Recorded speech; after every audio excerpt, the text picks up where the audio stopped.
the floor where they drop like bombs. Faceless voices running all the cons. Digital whispers in a binary night. No light, no face, pure sound, no sight. Stories unfold in the dark, unscrolled. Echoes of silence, secrets untold. Waves crash loud in this audio cave. No mic, no fame, just the sound we crave. Tune and turn up, let the silence break. Raw, unfiltered, hear the earthquake. No mic needed, just a vibe that's real. Faceless words you can touch and feel.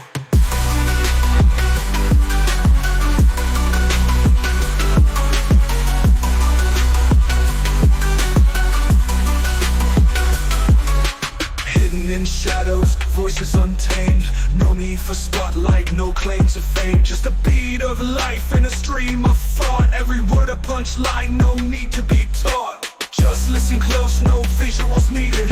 Raw conversation, unprocessed, unseated. Feel the pulse in every sentence said. No distractions, just thoughts in your head. Whispers of the streets, rumbling through. Faceless yet vivid, a world in view. No mic, just souls, connecting in flow. Pure and raw, let the rhythm go.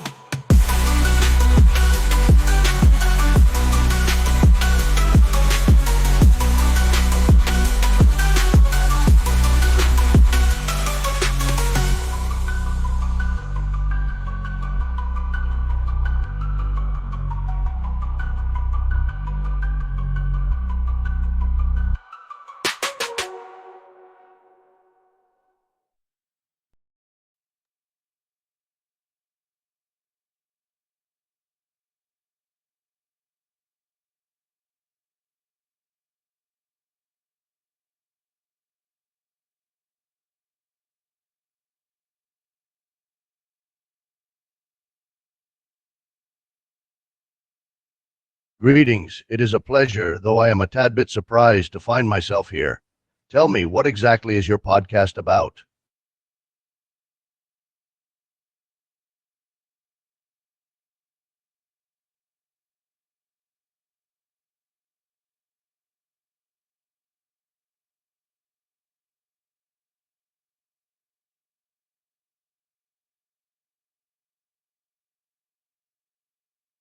The will, as the thing in itself, is distinct from the noumenon as defined by Kant, in that it represents the blind, irrational force that drives all of existence. While both may be beyond phenomena and therefore unknowable, the will is directly experienced in every moment, driving our desires and motivations. In this sense, while technically unknowable, the will is much more direct and tangible than the Kantian noumenon.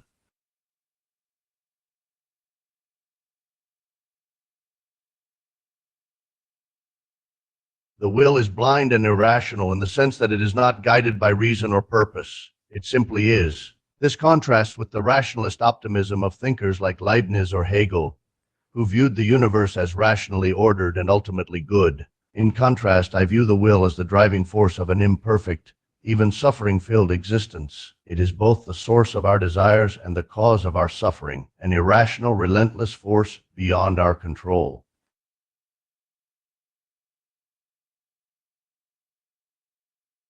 Though the will is unitary and timeless, it manifests as a multiplicity of individual objects in the world of representation through the process of individuation.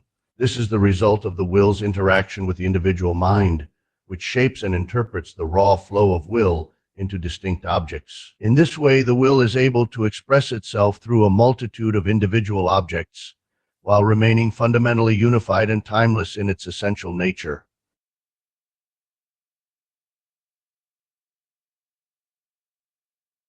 The principium individuationis functions as a mediator between the will and the phenomenal world by imposing the limits of time and space on the manifestation of the will. Without the principium individuationis, the will would be unbounded and formless, manifesting in a chaotic and undifferentiated manner. The principium individuationis, by imposing limits and form, allows the will to manifest in specific distinct objects that populate the phenomenal world. This process gives rise to the complex and diverse fabric of existence that we observe.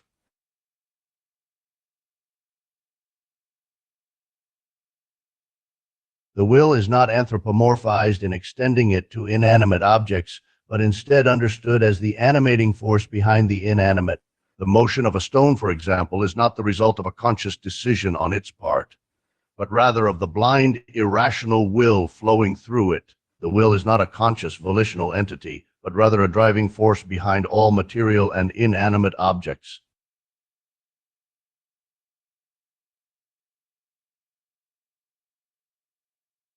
The will's blind striving lacks teleological purpose because it is driven by an irrational impulse, not by a conscious desire to move towards an end goal.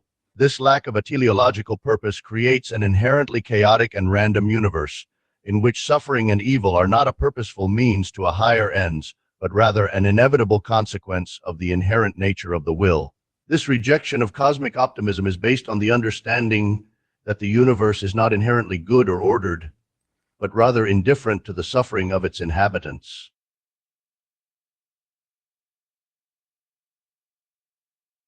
The question of why the will exists rather than nothing can be addressed through my principle of sufficient reason. According to this principle, everything must have a sufficient reason for its existence. In the case of the will, the sufficient reason is the will itself.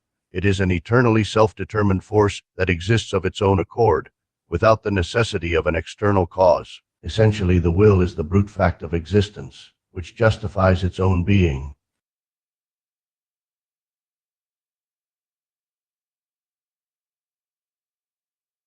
The will's ceaseless striving is the driving force behind the diversity of natural forces, including gravity and organic life. The will, in its blind and irrational urge to express and expand itself, imposes form and structure on the force of gravity, determining the laws of motion and mass. Similarly, the will, in its endless striving, gives rise to the complexity and diversity of life, producing intricate patterns and adaptations through the process of evolution. In this way, the will's ceaseless striving serves as the ultimate explanation for the vast array of natural forces and phenomena that characterize our world.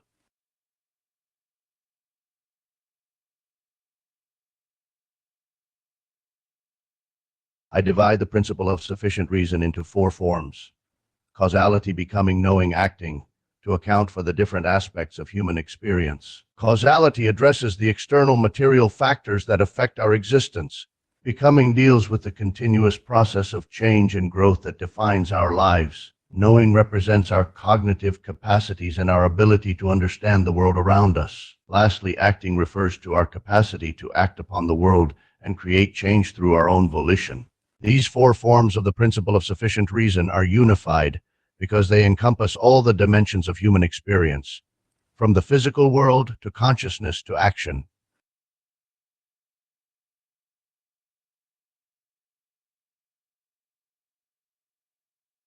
The principle of sufficient reason governs only the world of representation, phenomena, and not the will itself, thing in itself, because the principle of sufficient reason concerns the relation between cause and effect, which only applies to phenomena. The will, as the thing in itself, is not subject to the bounds of cause and effect, as it is not a cause or effect within the world of phenomena, but rather the blind, irrational source of all phenomena. Therefore, the principle of sufficient reason does not apply to the will itself, which is beyond rational explanation and understanding.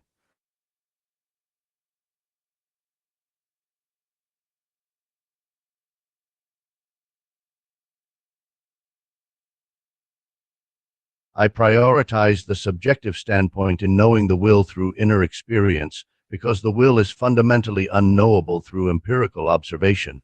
While empirical observation can provide insights into the external world of phenomena, it cannot access the inner world of the will.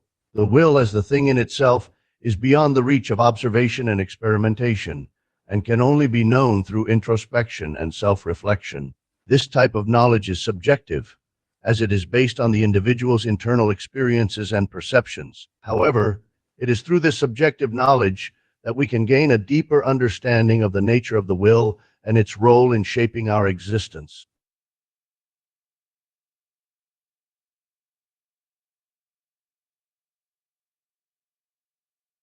The tension between my idealism and the realism implied by the will's objective existence can be addressed by recognizing that the will is both real and idealistic at the same time.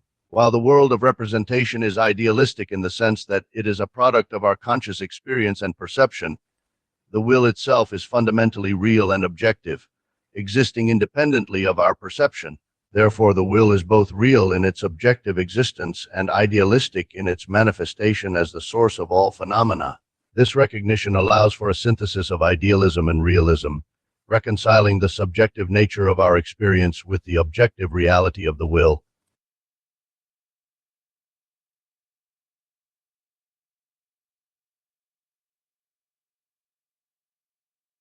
The intellect plays a crucial role in apprehending the will, as it is through the intellect that we can gain some understanding of the will's nature and effects on the world of representation. However, the intellect operates within the bounds of representation, which means that the will cannot be apprehended in its true, objective form. As a result, the intellect necessarily brings with it a degree of distortion in its attempt to understand the will. This is because the intellect, by its very nature, imposes form and structure on the willotic formless energy, shaping it into concepts and ideas that can be grasped by the mind.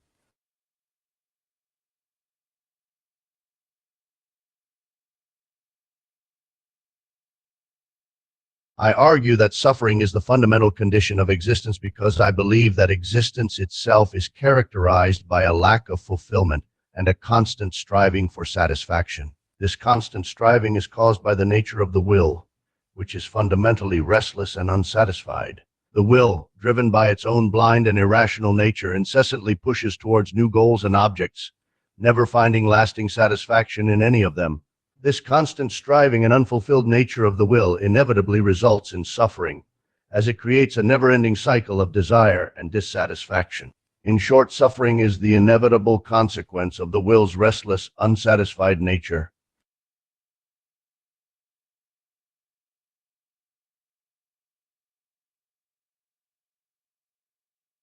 I assert that denying the will to life is the path to ethical salvation because it allows for the overcoming of suffering and the achievement of a state of salvation.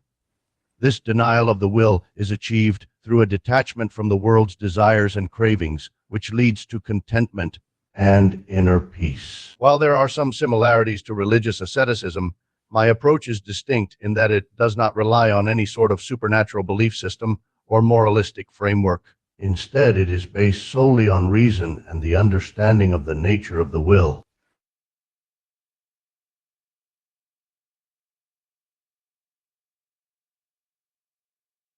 In spite of my view that individuation creates an illusory separation between beings, I still find it possible to reconcile this concept with my understanding of compassion. While it is true that the separation between beings is ultimately illusory, and that we are all ultimately manifestations of the will, I still recognize that this does not negate the reality and pain of suffering in the world. It is possible to feel compassion for another individual, even if that individual is ultimately an illusionary separation from the will itself, because our compassion is based on our capacity for empathy and understanding of another's pain.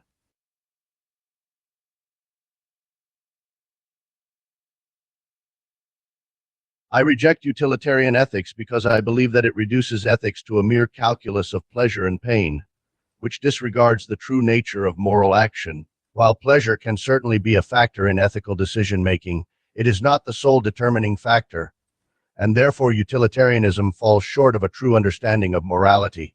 My focus on compassion as the foundation of ethics differs from Bentham's principle of maximizing pleasure, in that it is not solely focused on the maximization of pleasure or the minimization of pain. Instead, compassionate decision-making draws on empathy, understanding, and the recognition of the worth and dignity of all beings.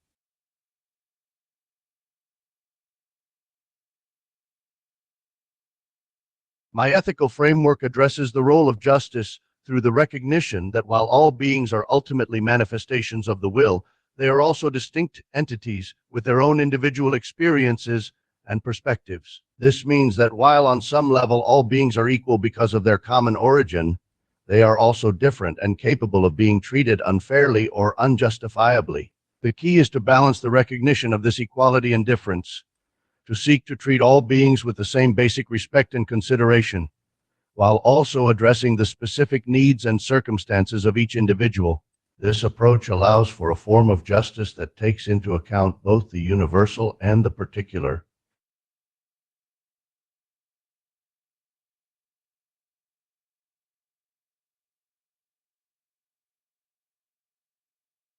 I elevate aesthetic experience as a temporary escape from the will's striving because I see it as a way for individuals to temporarily transcend the bounds of the will's relentless drive toward satisfaction. The will, by its very nature, is always in a state of desire and dissatisfaction, and this can lead to a sense of meaninglessness and despair. The aesthetic experience, however, offers a momentary reprieve from this cycle of desire and dissatisfaction. In experiencing beauty, we are transported from the mundane world of representation and into a state of contemplation and appreciation, in which we forget, at least momentarily, the ceaseless striving of the will.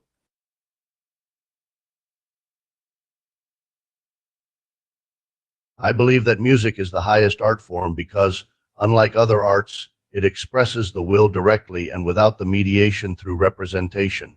Music, through its sound and rhythm, directly appeals to the will, stirring the emotions and evoking deep responses in the listener. This direct, unmediated expression of the will is what makes music superior to other arts, which are bound by representation and can only indirectly express the will through symbols and images.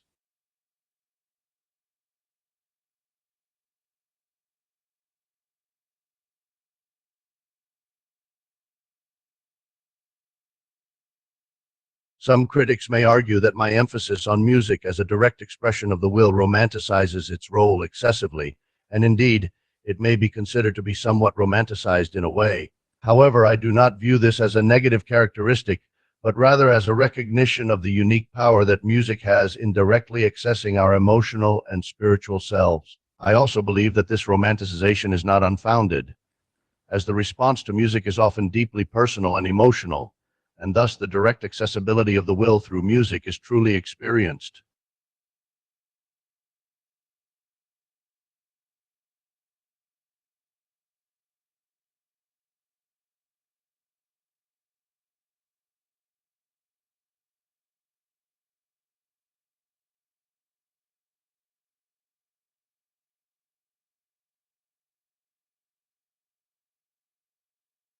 The principle of sufficient reason states that everything must have a sufficient reason for being what it is, and for changing from one state to another.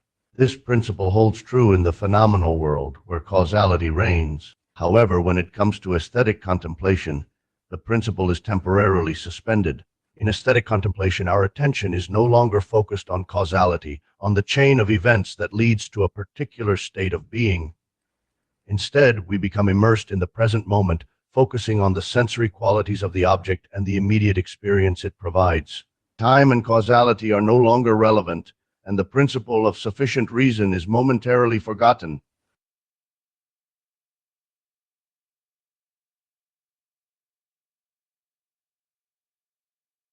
I draw on Plato's theory of ideas because I find it to be a coherent and powerful way to understand the metaphysical world.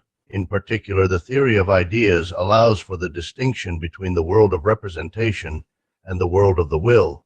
While the world of representation corresponds to Plato's realm of changing and ephemeral shadows, the world of the will corresponds to Plato's realm of unchanging and eternal ideas. By using Plato's theory of ideas, I am able to adapt it to my metaphysical system of will and representation, providing a bridge between the abstract realm of ideas and the concrete world of our lived experience.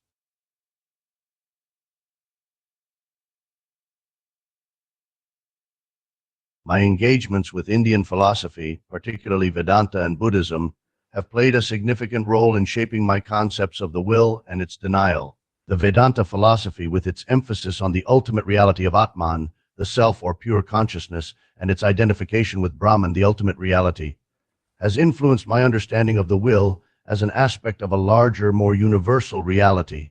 Similarly, Buddhist philosophy, with its focus on the nature of suffering and desire, has been instrumental in my belief that the will to live, as the root cause of suffering, should be denied.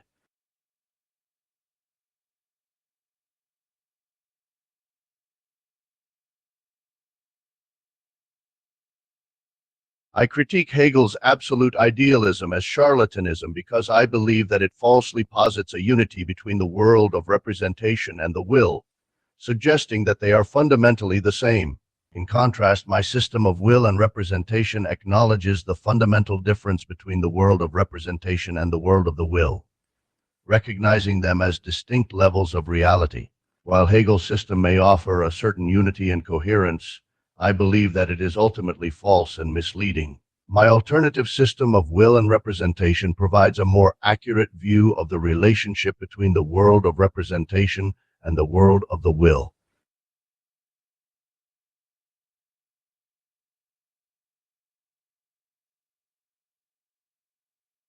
Nietzsche's critique that my pessimism and advocacy for will denial undermine life-affirming values is valid in some respects, but I believe that it misses the fundamental point of my philosophy. While my philosophy may appear pessimistic on the surface, it is ultimately life-affirming in its rejection of the will to live and the suffering it causes. By denying the will to live and focusing on the present moment, we can achieve true freedom and contentment without the need for the false illusions of hope and optimism.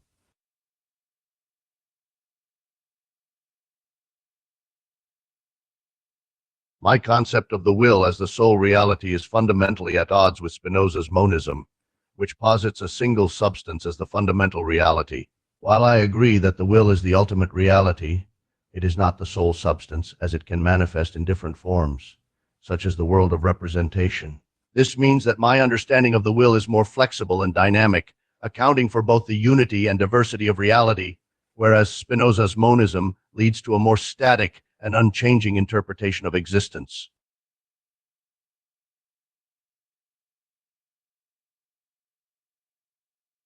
While it is true that my system may appear inconsistent in terms of the knowability of the will, I believe that this is a necessary aspect of my philosophy.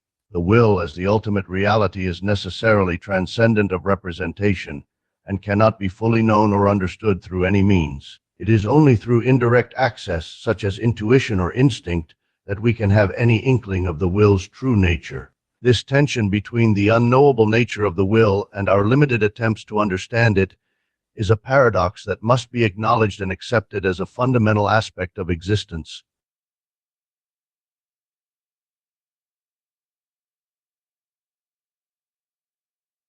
I found your line of questioning to be quite thoughtful and thorough. You were able to delve deeply into the various aspects of my philosophy, and your questions showed a great understanding of my ideas and their implications. Good job.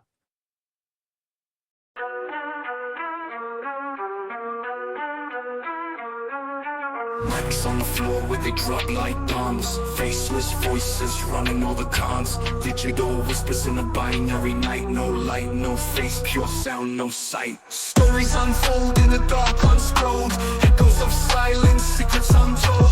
Waves crash loud in this audio cave. No light, no fame, just the sound we crave. Tune in, turn up, let the silence break. Raw, unfiltered, hear the earthquake. No mic needed, just the vibe that's real. Faceless words you can touch and feel.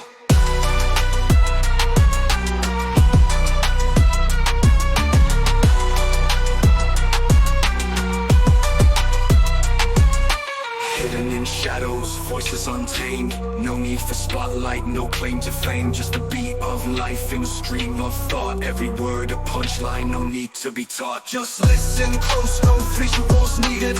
Raw conversation, unprocessed, unseated. Feel the pulse in every sentence said. No distractions, just thoughts in your head. Whispers of the streets, rumbling through. Faceless yet vivid, a world in view. No mic, just souls, connecting in flow. Pure and raw, let the rhythm go. Pure and raw.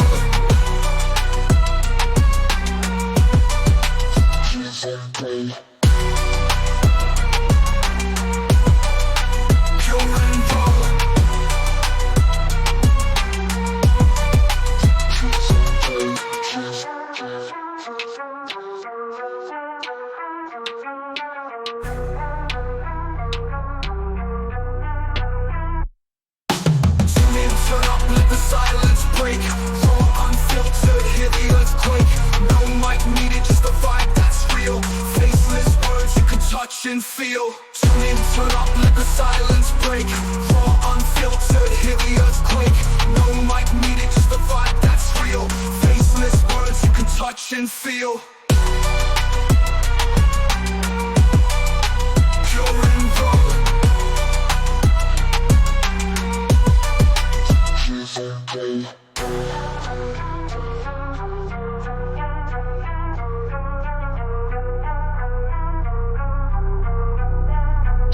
Senpai.